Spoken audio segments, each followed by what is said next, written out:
పోరా, ఎప్పుడు ఇంతే నువ్వు. నన్ను బాధ పెట్టేందుకే పుట్టినట్టున్నా. ఛీ, బాయ్ దుబాయ్.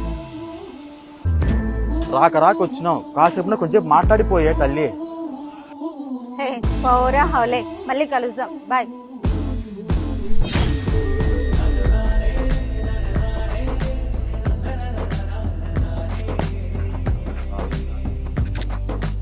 అంతగా తిరుగుతుంటే పిచ్చి పట్టిందన్న అట్లా నవ్వుతున్నావు. ఆ పిచ్చి పద మనకి తెలియాలంటే ఇంకా 10 ఏళ్ళు పడుతుందిలే. పదందా.